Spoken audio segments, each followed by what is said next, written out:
Hi, well, what fun to introduce you all to Dan DelBianco, the Executive Director with the Pittsburgh Vintage Grand Prix. My pleasure to be here. All right, well, welcome, Dan, and we are excited to have you. But, when I was preparing for our interview, I had honestly never heard about this amazing event. So let's go back to 1983. How did this all get started? It got started, a couple of racers, SCCA, Sports Car Club of America racers, had thought about racing in Pittsburgh, and in particular Schenley Park. If you've ever driven around the golf course, it feels like it was meant to be a racetrack. Okay. And the golf course looks down on the roads, and there's a serpentine with stone walls. And so a lot of people have been driving fast through there for a lot of years. So this was a group back in 1982 that said, we ought to do this. And it turned out to then be a race for charity, and they talked to the city of Pittsburgh, and it was Mayor Dick Caligiuri. Okay. He gave everybody the okay to do it. He said, as long as you raise money for charity. And it was, at that point, a one-day event on the Labor Day weekend. But the mayor didn't really know that it was a race. He thought it was more of a parade. Okay. And as he dropped the green flags and the cars blew by him in Schenley Park, he turned to our race director, and we thought, it's curtains, this is over. And instead he said, this is incredible. That's great. We have to keep doing this. And so here we are, 40 years later. I know, and you've raised over $6 million for charity, which we're going to talk about here shortly.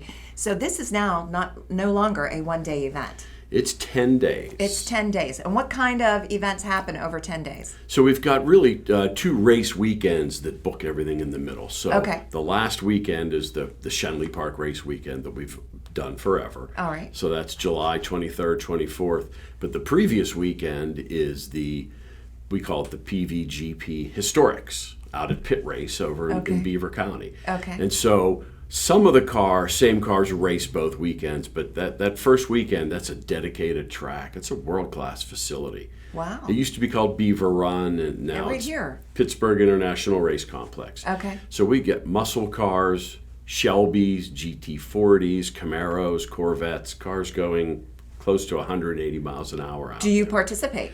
Not as a racer. I'm usually there because I'm in charge of everything that goes wrong. But yeah, so I'm there. Oh, fun. Yeah. So where can people find information if they want to participate in any of these events going on throughout the 10 days? So it's all on the website, which is pvgp.org, which is kind of hard to say, but if you type Vintage Grand Prix, it'll take you there. All right. And so with 10 days of events, you got to kind of spend a little bit of time figuring out what events you want to go to. Sure. Yeah. I imagine that this would be bringing people from all over. From all over the country. We even have racers that come from Canada and occasionally from Europe. It's truly a national event. Wow. And it started in somebody's garage. I just love how these things grow, right? Yeah. Awesome. Well, I know we're excited in Butler County because you have a special event that you're hosting, and that's the Passport to Elegance. Yes, it is, at the Butler Airport. At the Butler Airport. So let's talk about that. That's July the 21st from 6 to 10. Thursday night, and so this is the Thursday before. It's the middle of those events that I talked about.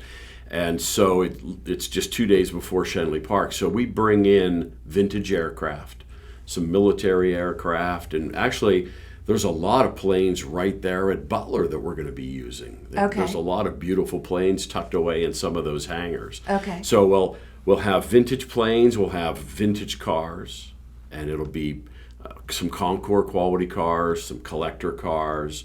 And it's a fabulous night, as the Passport to Elegance says. It's high-end food and drink.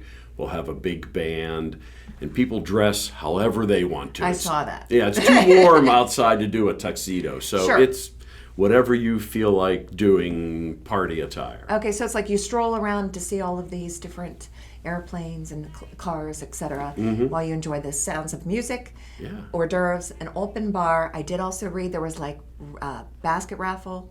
There's going to be some raffles or something like and that. auctions. Yeah. Okay. How many are tickets still available? They are still available all through the website, and they are $375 a piece because it's a fundraiser for our charities. It is, and I also saw though that if you have 8 people, you do get a discount. You do. You get it down to $295. So there you go. That's how you can get that. So now you have this amazing event that you've hosted for years, and 10 days, and then this fundraiser that we were just talking about at the Butler Airport. And you raise lots of money. since 1983, over $6 million, and you've donated that to 2 different organizations? 2 different, and they've been the same since the beginning. Right. So Marikey Allegheny Valley School, which is where the terrible towel, Myron Cope's son, still there. Okay. So that's one, and the other's the Autism Society of Pittsburgh. And so those were the 2 groups that were there in the beginning and still supply a lot of the volunteers that we have for our events. And I'm glad you said that because they have over 1,000 volunteers. Did I read that? We do.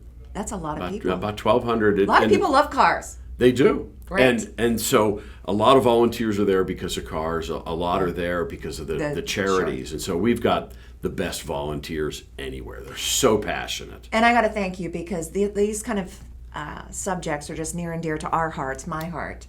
I love working with people with special needs as an educator. Okay. So this is awesome.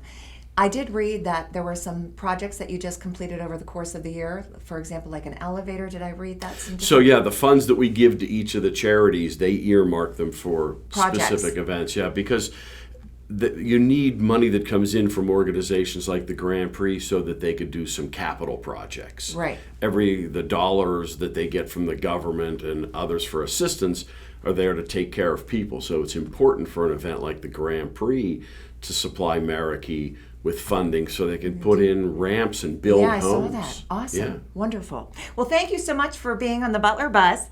Please learn more about the Pittsburgh Vintage Grand Prix and the Passport to Elegance event at our Butler Airport. And thank you for everything you're doing. Thank you.